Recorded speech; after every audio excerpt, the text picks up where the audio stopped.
Well, welcome everyone. Very nice to see you all. This is an Experts at Work session on operationalising psychological safety in unsafe times. And it's a big welcome to Microsoft's General Manager HR Consulting, Andrea Winfield, and Mark McMordie, who's co-founder and managing partner at Caerus. And they've been working together with Harvard's Amy Edmondson on her concept of psychological safety and how you make it work in an organisation going through all sorts of transformations. So it's a really fascinating case study, and I'm really grateful to you both for doing this. It's been lovely working with you the run up as well. This session, as you know, is for members of all three of our peer networks. We're recording this, as I just said, and there's no breakout rooms for this one. We're going to go into slides in a second and hear what Andrea and Mark have been working through and their conclusions. And then there'll be time for Q&A and discussion with a hard finish in an hour's time at around 11 o'clock. So send us questions and suggestions throughout via chat. We'd love to hear from you. Please do put yourselves on mute for now if you would, if you haven't already. Thanks ever so much. And Andrea, how are you doing? Having dobbed you in it with the slides, apologies. Should just start to be appearing. Hopefully this will work. Seamless. Someone's on the ball. PowerPoint live. Boom, boom, boom. There we go. Can you see that? Yes. Everyone else good? Yeah. Right. Yeah. Thanks again, Andrew. Hey, no worries. Shall we get going? Yeah, ready when you are. Thank you. So let's start with a couple of introductions. So thanks very much for introducing me. Hello, I'm Andrea. I work at Microsoft. I've worked in HR for like 25 something years or more in the tech sector. And currently work in a global role with accountability for a slice of HR across the globe, actually. When I worked with Mark, who will introduce himself in a second, as he was a strategic advisor and partner to me on the work, I was actually working. This work was done a couple of years ago, actually. I was working in Western Europe as the HR director across Western Europe. And I'll share a bit more context on what was happening in the business at the time. But we led an organisational cultural change and leadership development programme for about 18 months, 24 months, through the tail end of the pandemic and through a period of change at Microsoft, where we felt psychological safety and increasing the levels of psychological safety in the culture would really enhance business performance. And so we're here to share a little bit more about what we did and what we learned and some of our reflections, and just spark a little bit of debate and learning. Mark, do you want to say more? Only a little more. Just to say, it's lovely to see everybody's faces. I have had a sense of this peer network, but now I'm in it, I get a sense of I'm curious about the psychological safety that exists in this peer network, to kind of share not just learning but to support one another. So I think that already says a great deal. In a funny kind of way, I can feel it in the room already. I certainly experienced that through Andrea. I certainly experienced that through Richard. But just to say a little bit more to add to the context that Andrea shared. So I suspect that a few of you may have read Amy's book, Phyllis Organisation, and certainly Andrea and a number of her colleagues also read that book, and then it led them to the question of, so how do we do it? How do we create a Phyllis Organisation, particularly when we're working in times that are very uncertain? And although there's lots of upside in that uncertainty, certainly if you're in Microsoft, it's still uncertain. So how do we do this? How do we operationalize this? And myself and my colleagues at Courage Change have been partnering with Amy Edmondson for about 4 years now. And it's all about operationalizing it. Amy, by her own admission, I mean, she's a thought leader, right? And what she describes in terms of us and other partners around the world is, she said, you're my impact. You help me translate the ideas into practice. And so what Andrea and I hope to share with you today is about just that. How do you translate thought leadership into practice and into impact and change? So I think that's probably enough from me, but hopefully that adds to a little bit of context that will move us through into what Andrea always does beautifully, which is context. Thanks. Mark, before we get there, do you want to just ground the group on a core principle? Yeah, thanks.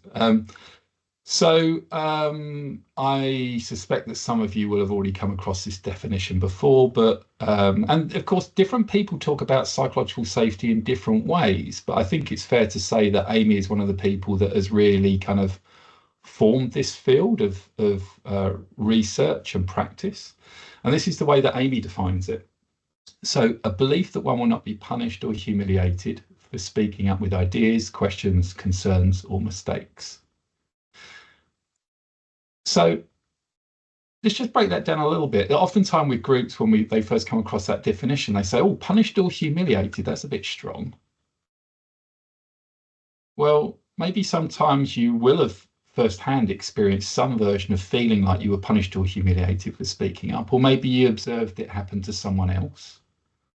Or maybe it's just the inner narrative that we carry around about what might happen if we speak up. So how do we self-edit? Because of what we assume or imagine might happen. So it's about the risks, our calculations of the risk of speaking up. Obviously, I'm sure, given your roles, most of you will be looking at cultures that certainly create an environment where people speak up with ideas. How else are you going to get to innovation? But I think an interesting thing when you dig into it is, how interested are leaders really in questions and concerns, particularly when you're trying to implement change at pace? But as all of you that will know, having implemented change over many years, if you don't create space for questions or even legitimate concerns, then it just goes underground. And I think more importantly is that if you really listen to questions and concerns, they're usually legitimate. They're also usually the source of a better plan. So if you want to improve a change plan, listening to questions and concerns, opportunity to build a better change plan. And then the final piece is probably more pointing to Amy's more recent publication, but it's always been part of her work, which is mistakes. What does it feel like to be able to speak up about mistakes and to have an open culture where you can talk about them openly so that you can fix them quickly? So all of that's in that definition. And then I suppose the one thing I would say is beyond that, I think the way Amy talks about it at the moment is more around, think of it as felt permission for candor. I mean, a sense of, environments where you know that when you're in that team, there is felt permission for candor. And as a result, the dialogue goes in a different direction. And then what you co-create out of that space is different. And what happens when that's not the case? So how does this then play through and impact on outcomes? That's the thing. Andrea, back to you. I hope that frames it. That's great. And please, as Mark and I go forward, if you've got any questions or observations or reflections, just please feel free to put your hands up or put your questions in the chat, and we'll weave them in as we go forward. So look, the context for this work is the following. As I said, I work for Microsoft. I was working and leading HR across the region for about 15 countries in Western Europe. I was working with a new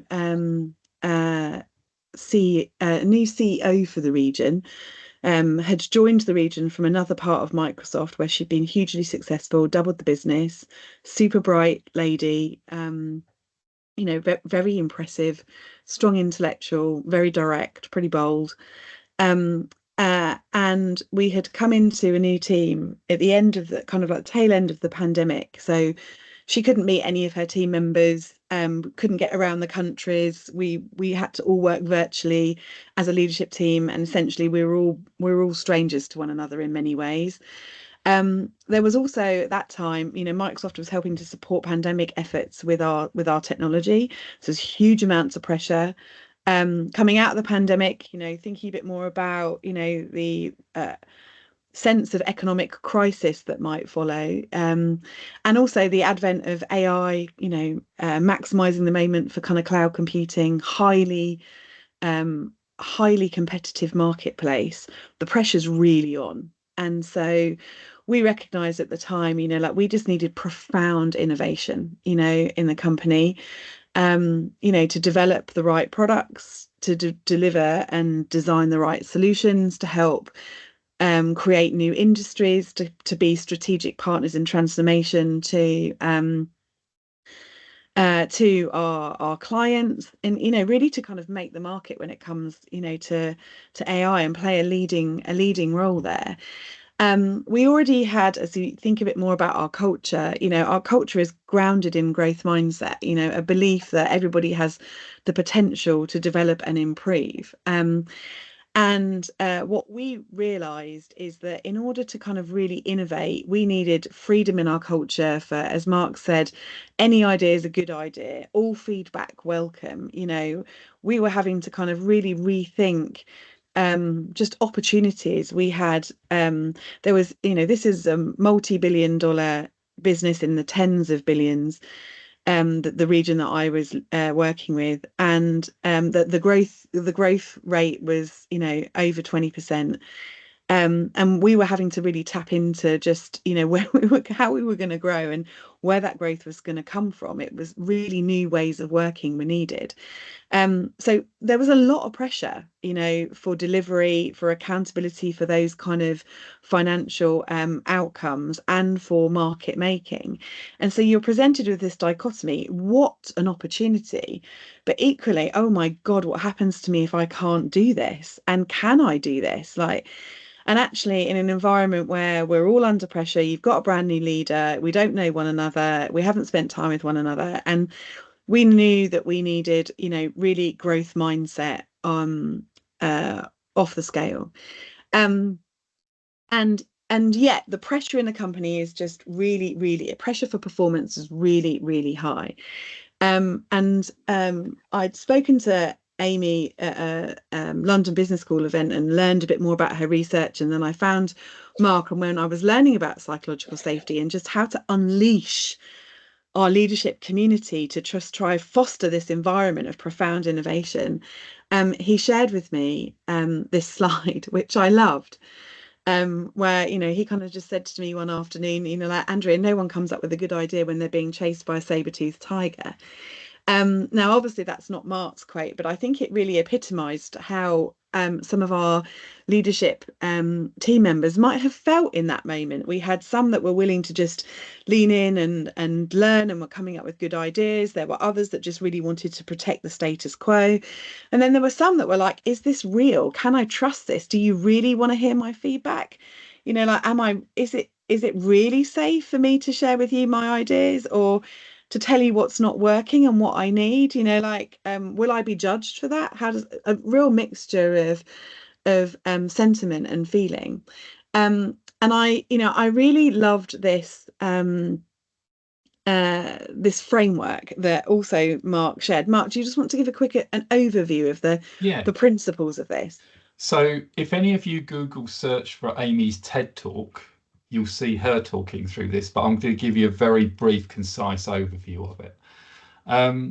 Sometimes there's a misconception and a misunderstanding that sometimes psychological safety gets confused with comfort.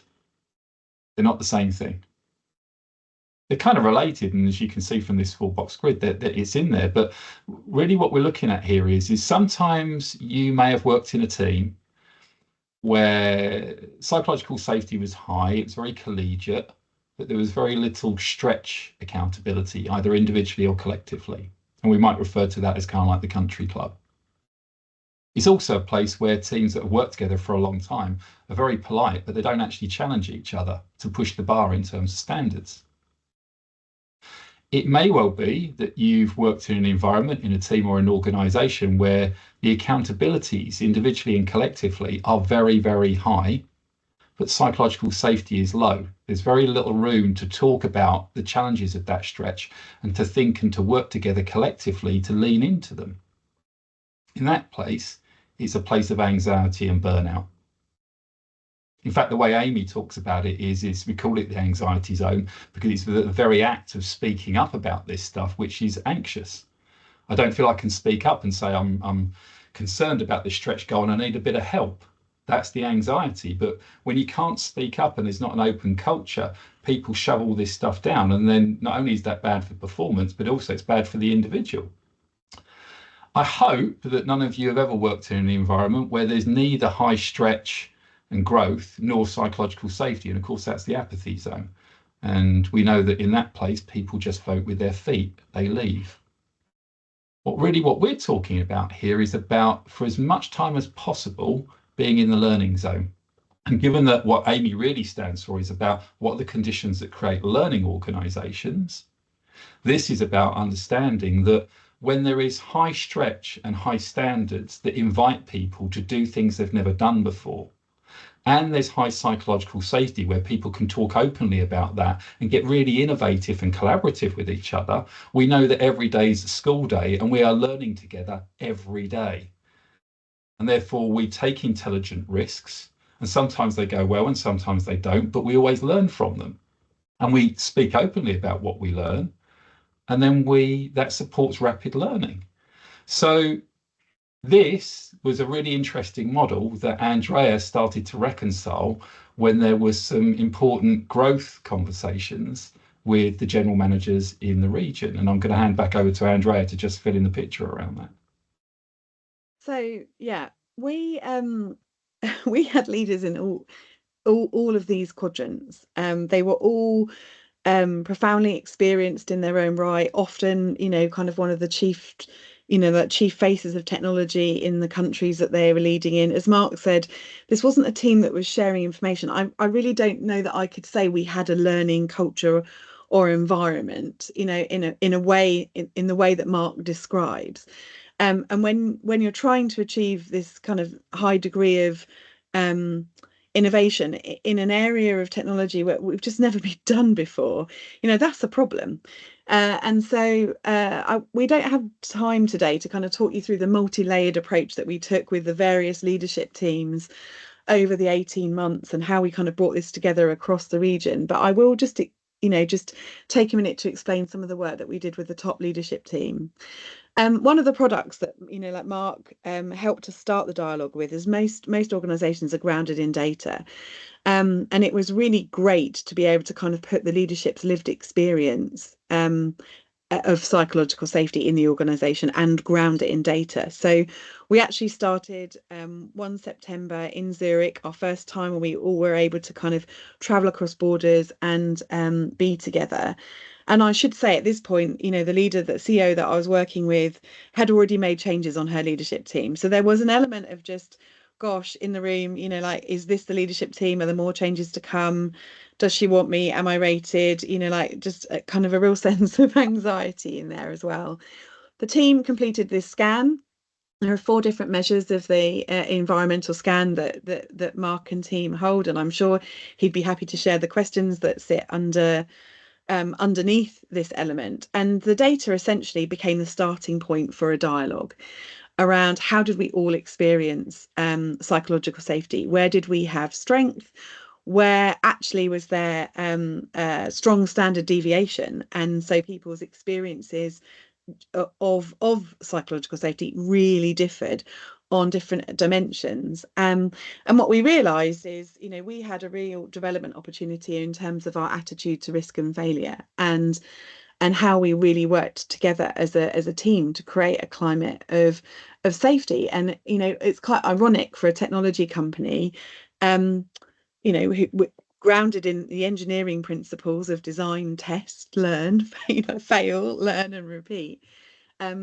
There was real changes that we need to make. Now, rolling this forward, we took, after a number of different interventions, what we did is we built leadership capability. We realized with Mark's help that there were new capabilities that our leaders needed to build in order to create the safety and therefore the innovation in our organizational culture. These are some of those capabilities. It was really just talking a bit more about creating safety by setting shared expectations and giving meaning in work. So it's a horrible fly moving around my office, sorry. And really kind of painting the picture very clearly about what's at stake.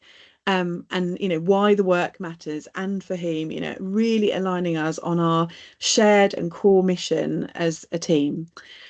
We also spent some time practicing and learning how we actually stepped back, zoomed out and invited more participation.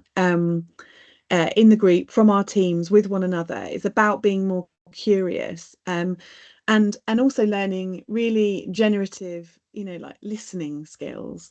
I can remember times where, we were in dialogues with the leadership team, listening to one another, thinking, yeah, I know what you're trying to say, yeah, and just trying to jump to action all the time.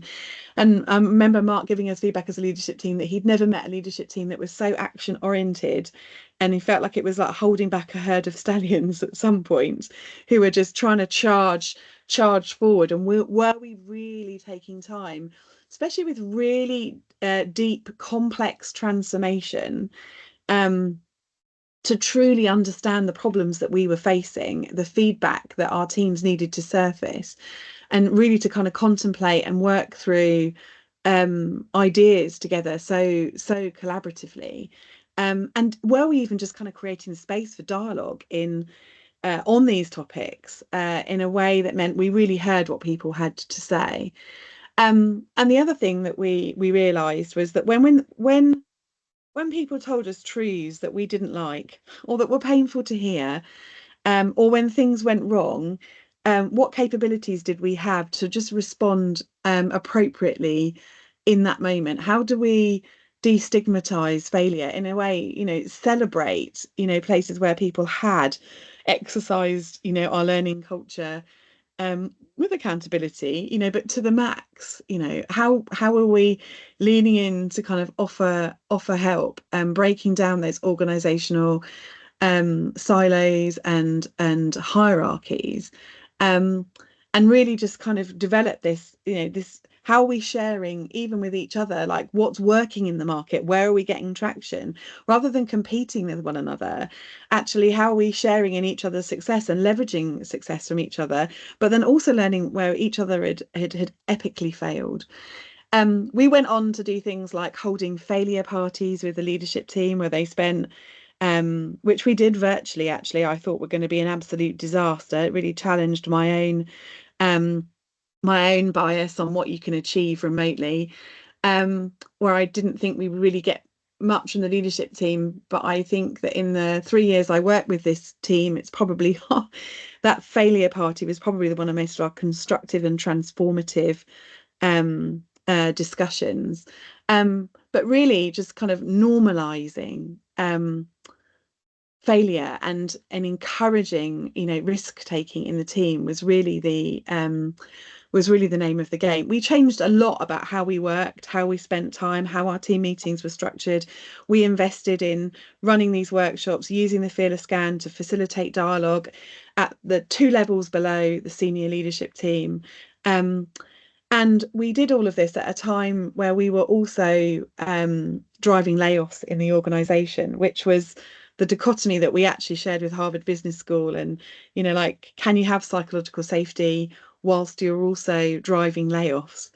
And we remeasured our psychological safety at the end of this change program, and at the end of our layoffs. And you'd think after the layoffs reportedly in the press were at about 10% of our global organization.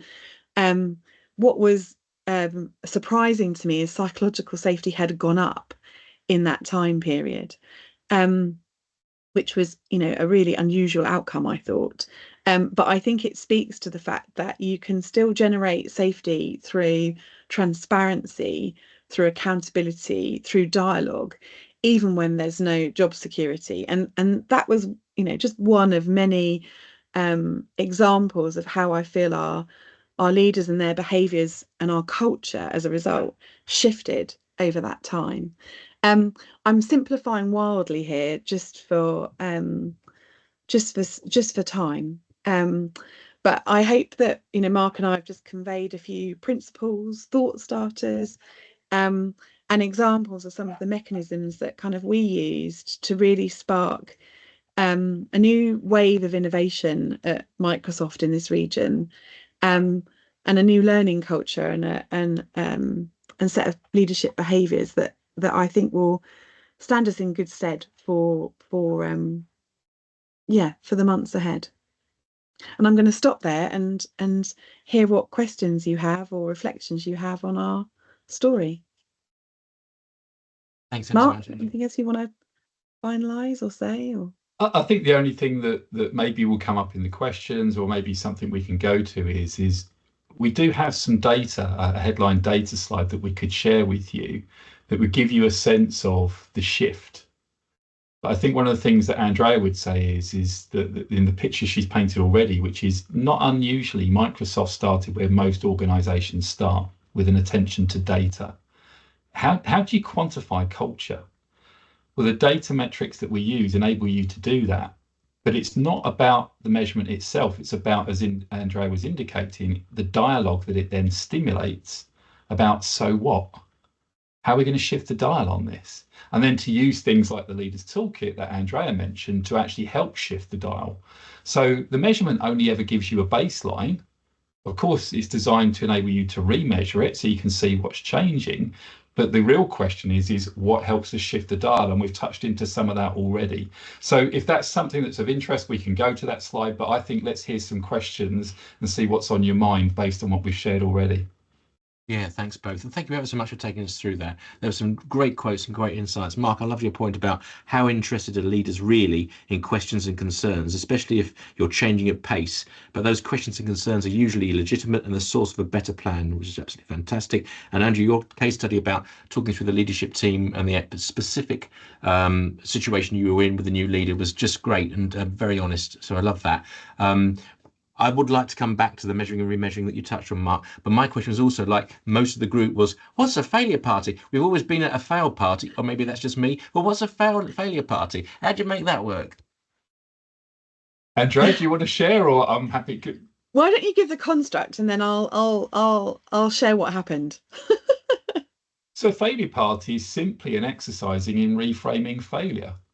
If you see it as being, if you see failure as a first attempt at learning, then it changes everything. And the question is when something fails, have I got a huge waggy finger that's full of judgment, or can I replace that with bags and bags of curiosity, not only about what led to the failure, but what we learnt out of it that we can carry forward, that can be the source of improvement? That's the difference. And so a failure party is simply either talking about a big failure that everybody experienced and coming to it with wild curiosity.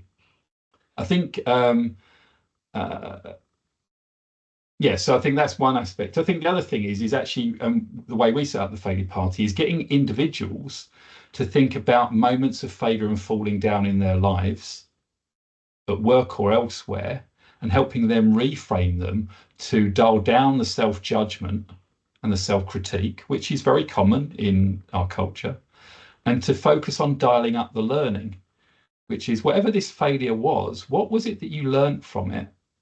And in what way has it shaped you into who you are today? Because what we know is that everything that we've ever failed at, we have learned from. And the question is, how much time do we ever pay attention to that stuff? And when you start to change the dialogue and you start to normalize failure, you start to drive different conversations that accelerate learning from failure. So when we host failure parties in this way, it becomes quite profound dialogue. Andrea, could you share concrete example? So, Mark, you can imagine my reaction. Mark, I mean, like, clearly, this was not a growth mindset moment for me. I'll be completely authentic about that. Mark said to me, let's talk about failure with the team. And I was just like, oh, literally, oh my God, like this is... These are A-grade students, right? We're leaning in. Yeah, like, we're like, yeah, exactly. We're leaning into kind of like the Achilles heel. And you want to do this remotely. You know, Mark said, let's do it for 4 hours on a Teams call, you know, where we've got 20 leaders, you know, all highly competitive, you know, in a high performance culture where we, you know, where there's lots of change. And Mark was like, yeah, let's get them to talk about their epic failures. I was like, this is never going to work or never going to happen. And so, of course, we were brave, which is a good lesson that I learned. You know, you got to be prepared to fail yourself, right? And so, we just invited the leadership team. We set the tone for the conversation, and we got the team into groups.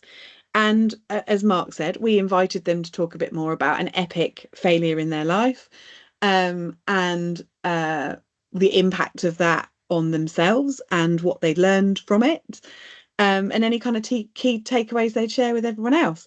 I genuinely thought when we did this that we would get into the groups. Like, I overfunctioned. I made sure that there was like somebody to kind of catch what I would perceive might be some of the bad stuff that might come out in each of the groups. I was trying to make it safe for everybody.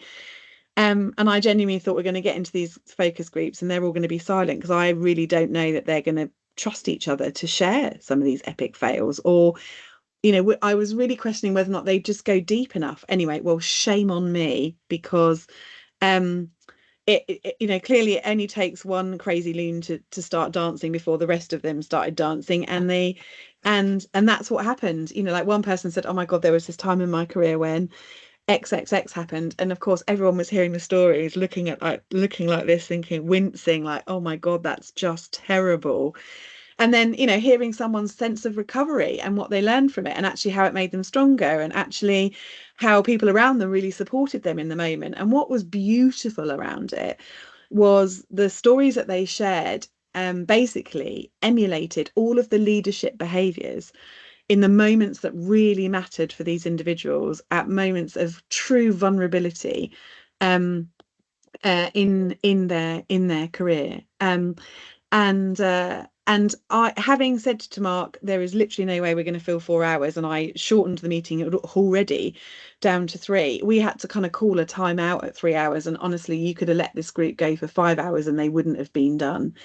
And it reset the trust on the team, a sense of fun, and it was a really energetic, fun, honest, open, authentic, vulnerable conversation, which actually created the conditions for us to just be just a new entry level for us to do leadership development work with that team, actually, and this cultural work. They were prepared to really lean in on it. And then the degree of candor, coming back to psychological safety, that was created as a result of that, enabled us then to just really practice candor in other areas, not just talking about our failures, but kind of sharing ideas and just working with one another. And one of the things that and Karen, it was in the very early days, actually, it was like the second thing that we did, which is why I felt a bit risky. What was I going to share? Something that was going to come very front of mind. Oh, rats, it's gone. I remember. One thing that came out of this failure party actually was a decision that they would almost hold an ongoing failure party. So one of the things that the CEO did after this was every Friday we had an hour where we basically came to the team and said, let's come to the team, let's all gather together, give each other an hour on a Friday afternoon, and let's talk about something we're really struggling with. And again, you'd think, well, that's, will they be vulnerable enough to kind of put that out there? Like, this element of the market or this strategy, I don't understand it, I'm not quite sure about it. And so people would, eventually, just again, one crazy loon, the rest of the crazy loons start dancing. Eventually, over time, that became the most important hour we had in our leadership rhythm. We had many meetings, but that was the one where we got breakthroughs, where people were prepared to come and say, I'm struggling with this. Has anyone got success? Anyone got any learnings? And then somebody else would share. And then, it wasn't anything we ended up having to orchestrate. It happened supernaturally. And I'm going to credit some of the behaviours in the failure party for establishing that kind of rhythm in the leadership team. There's a good question there from Andrew as well. Thanks, Andrew. Angela was saying, do you use failure parties almost as a way now of debriefing projects that haven't worked, or are they broader about people's different failures? I don't know that. I think what Mark would probably say, Mark, I'll start and you can finish, is I don't know that the failure party in itself, or the construct at least that we did it in, would be used in that lens. But I do think it's really important to have a methodology for debriefing projects. Like, right now I've left that job and I've gone on to do other things, and Mark and I often joke about this, because I remember reading Amy's book and thinking, okay, this is all well and good, lots of theory, but how do I put it in practice? And we had Amy come and speak to our employees, actually. All 10,000 of them are a big sales kickoff, and our CEO asked her, like, Amy, how do you operationalize psychological safety? And Amy laughed and looked at Cindy and said, I don't know. How are you doing it? And I thought that was a really funny moment. It's like, okay, you've got the theory, so we need to figure out the practice. And as I've gone into my new job, like one of the methodologies that I'm using is just, I'm doing a lot of work with agile methodology, and one of the things that I'm using is just doing retros on big bodies of work, like loved, loathed, longed for, and just having that as part of our team habit on all of our work, so that we normalize, and it creates an expectation that it won't have gone perfectly, and I think that's in a high performance culture where often many of our employees have imposter syndrome, like I you know establishing that as a norm has felt really important. And I'm sure there are many other people on the call that have, or Mark can suggest other ways of debriefing on projects, but I think you have to do that as a systematic thing, so that this notion of perfection is something you just I want to eradicate it. Before we bring Mark in, Andrea, could I trouble you to close the slides, and then we can see our Yes, sorry. yes, So, no, not at all. Thank you again for saving me earlier with those, and that was great.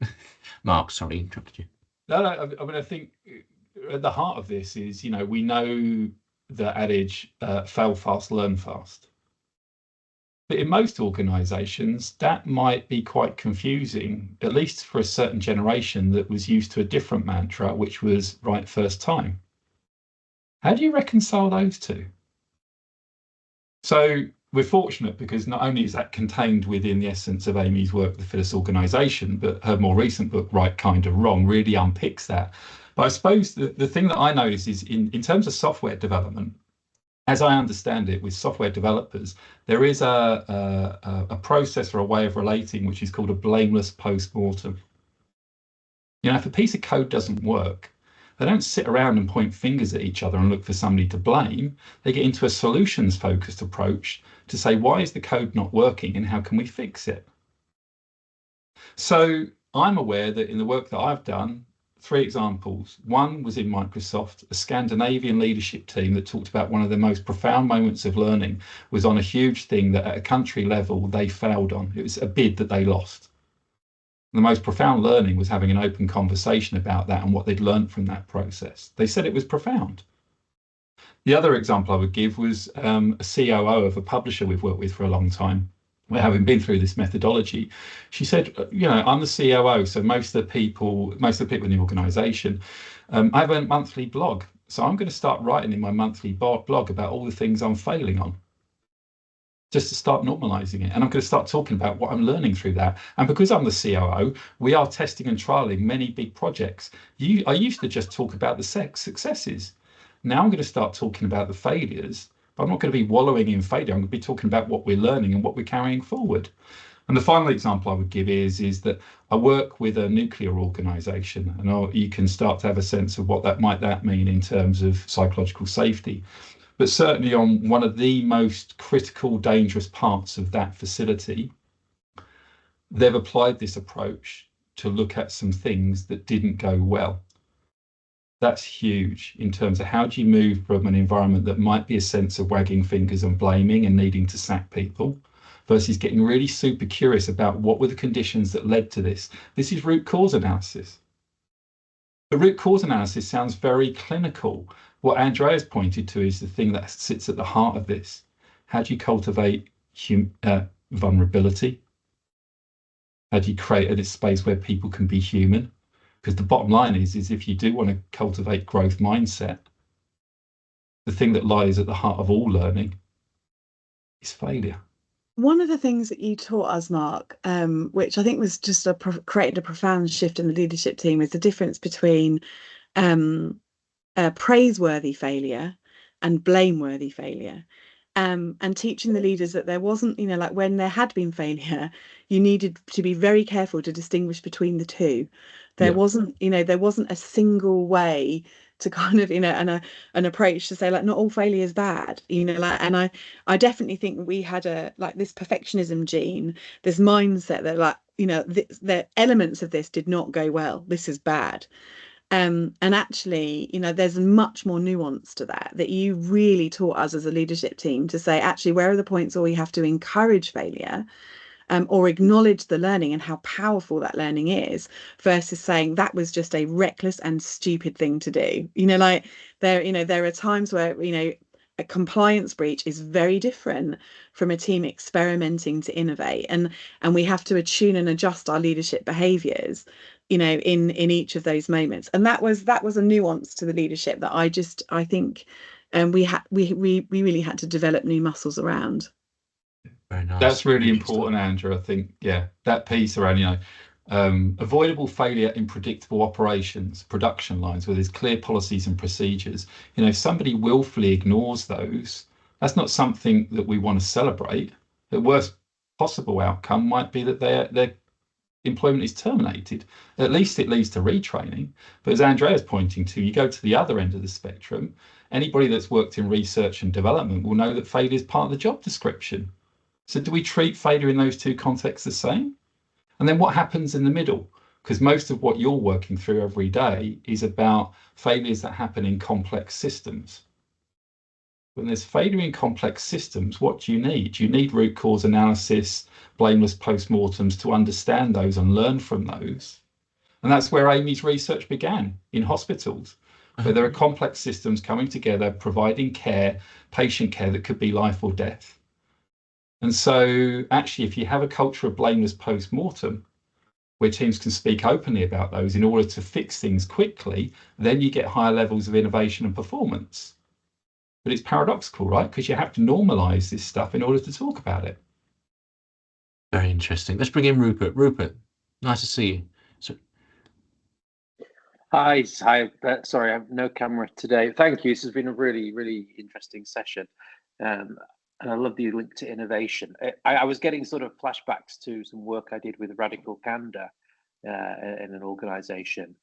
And I was wondering if you had the same issue, which is that some people try to hijack the concept and sort of hide behind it. So with Radical Candor, it was an excuse to be very blunt and bully-like in the spirit of Radical Candor. I was wondering if in your pursuit of this, people were like, oh, you can't talk to me that way, I don't feel safe, etc., etc.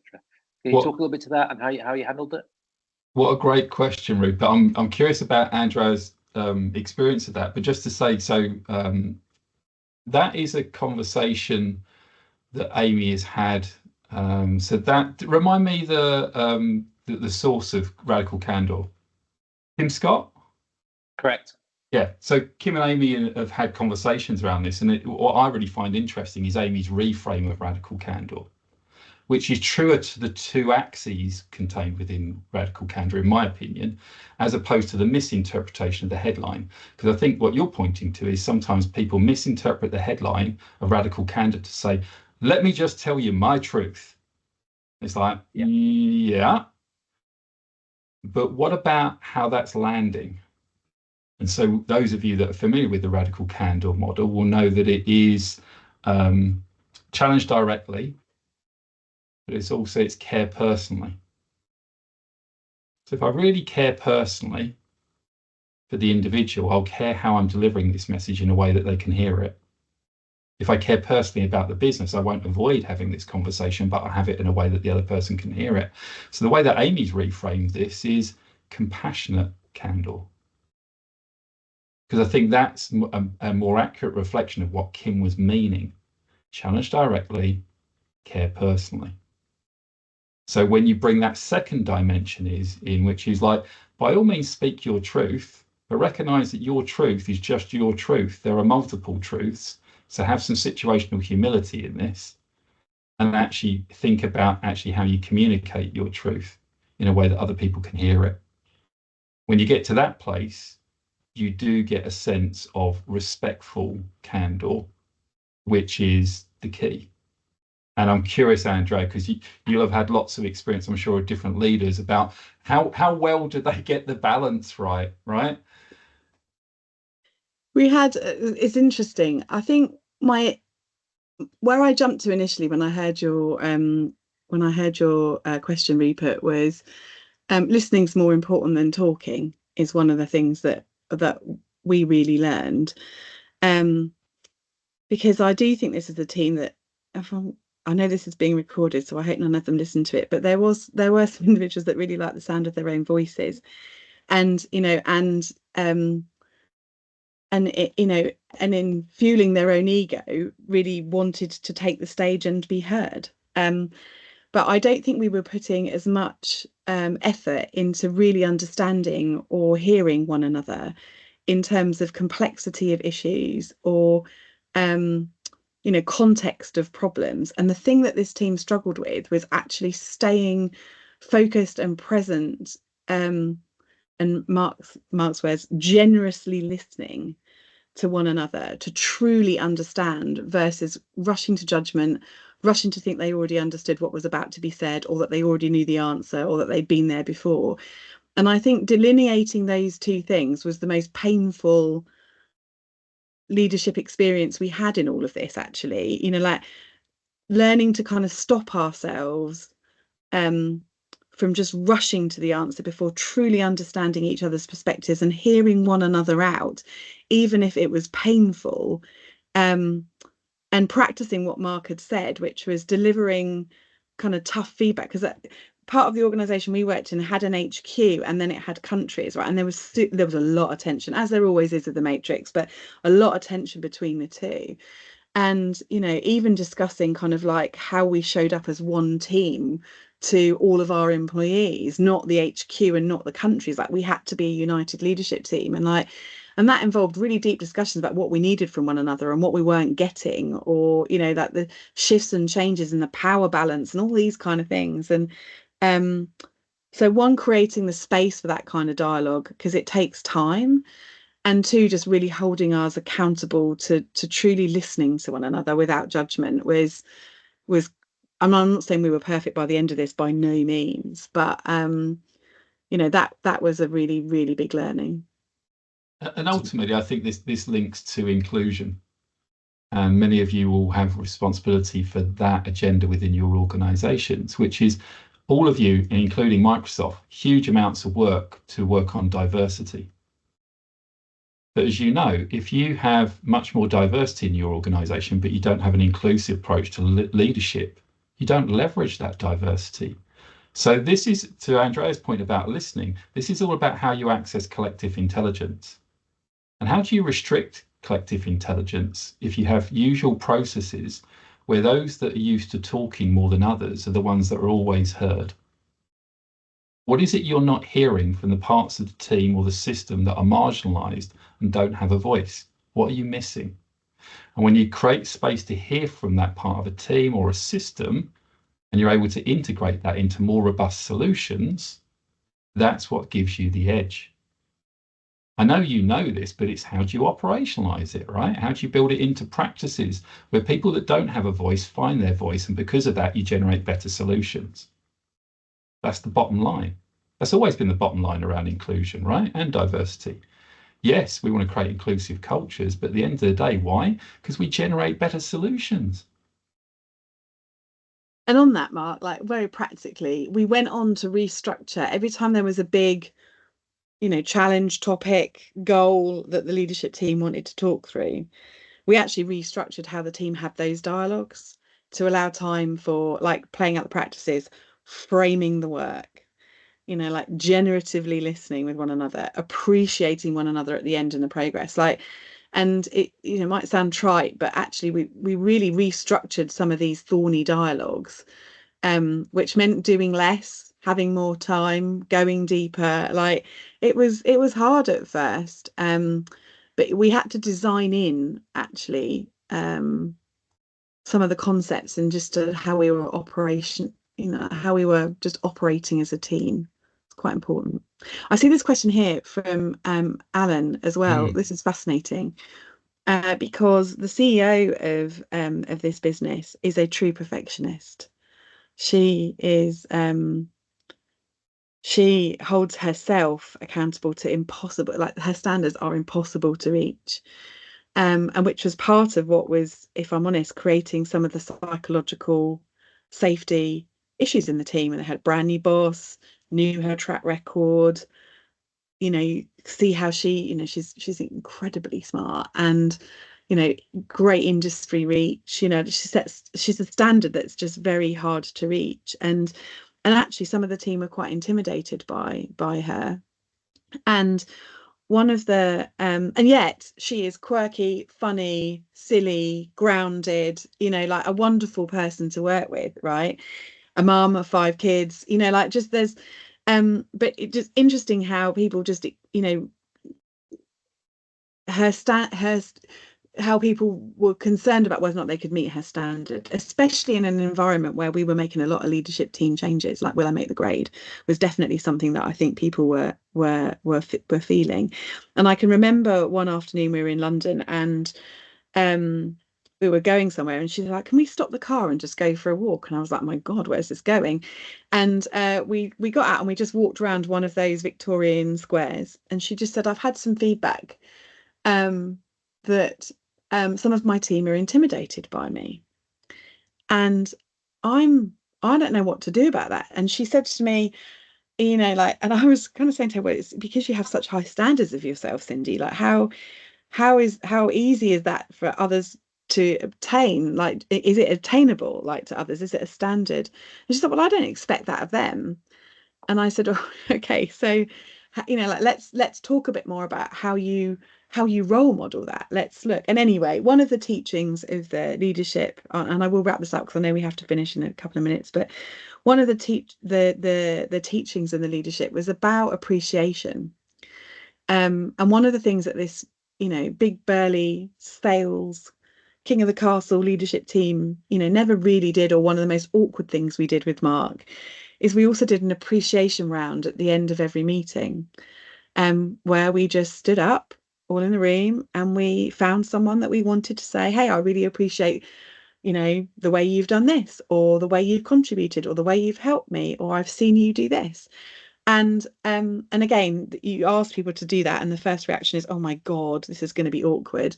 And of course it is awkward the first couple of times you do it, but we allowed 30 minutes for it. Imagine 30 minutes of walking around that leadership team finding things to appreciate. I can tell you, it was the thought of it was excruciating. But we couldn't stop it by the time we finished it. And one thing that Cindy learned is just, oh, I named her then, I shouldn't have done. The one thing that she learned was really the importance of appreciating the journey, saying thank you to people when they told us some hard truths, appreciating when people had made risks, and actually especially when it came to that kind of standards or perfectionism, things not going well, actually the way in which she responded in those moments, and that really unlocked the dropping of the bar of the perfectionist, along with the Friday afternoon kind of gathering on, I have no idea how to do this, I'm really stuck with this, who else is having this challenge in their market, anyone got any good ideas? Like, that vulnerability and that space, importantly the space, to allow for that kind of dialogue. Alan, does that answer your question? Thank you. Yeah, I was thinking about vulnerability as you were talking there. It's sort of the antidote to perfection is saying, I don't know how to do this. I don't, I'm struggling with this. I need your help. And then that helps other people come to the party in the same way. And Alan, thank you for bringing that up, because, well, one of the things about the failure party is apart from what's going on in the room in terms of vulnerability, we're equipping leaders to tell their own story about vulnerability that they can share with their teams. Because, if any of you go to LinkedIn Learning and look at Amy's work, learning on LinkedIn Learning around psychological safety, one of the golden rules about vulnerability is leader goes first. So when a leader can go to their own vulnerability and know that as a human being, they too have failed, in some cases mega, but they can understand that they can stop beating themselves up about it and extract the learning. When a leader shares from that place, it helps their team know that they're talking to a human being and that they can be human being. They can be a human being as well, and that in moments of failure, they can have a different level of conversation that can accelerate through to, so what have you learned and what do you need from me? When a leader and a direct report have that relationship to failure, which is, let's talk about it openly, and let's just be vulnerable in this place and get to what you're going to do next, what you need from me. Accelerated learning happens, right? But the leader needs to model it first. And if I can build on that, because Alan, it's such a great point, is and I'll share my learning and as I close this. The very first meeting that we had, as I said, when we were in Zurich as a leadership team, one thing I didn't disclose to you all is that quarter we'd missed budget by double-digit millions. A serious amount of money. It was a very challenging time. So the first time that this CEO met her leadership team, driven loads of changes, we've got this offsite. Everyone knows we're talking about psychological safety, like, so you're already thinking. And she opened it with, here's how I'm feeling right now. You know, I've been at this company for 4 years. I've never missed a quarter in my life. We've just missed this quarter by this much money. We're heading into profound innovation, and she just let it all go. And that was such a catalyst. And you're absolutely right in what you say. That was exactly my experience. And the one thing I've learned from all of this, and this work has absolutely shifted my own axes on what I think my role is at Microsoft. And I'm going to come back to the word humanity. And we talk about it a lot in HR, the H in HR and what it's for, but like genuinely in a world of AI and technology, you know, ensuring and maintaining the company's values, our culture, our growth mindset, and humanity in how we experience one another is what I've learned is my role with leaders, with my own team, with the employee experiences that I and the team create. Yeah, it's been, thank you, Mark, for the learning journey, and thank you all of you for letting us share some of it with you today. That's a great note to end on. Absolutely perfect. What a double act. Andrea, Mark, thank you ever so much for coming along. And as people have said in the feedback, for sharing that so openly and so honestly, really appreciate it. A lot to learn there. Do leave us some feedback. We'd love to see that. Andrea, Mark, stay on, because I just want to say thank you for 2 minutes if you have got 2 minutes. And network members, we'll see you again soon. Thanks ever so much for coming. Thank you. Thanks so much. Thank you. Take care, all. Thank you. Bye. See you. Bye.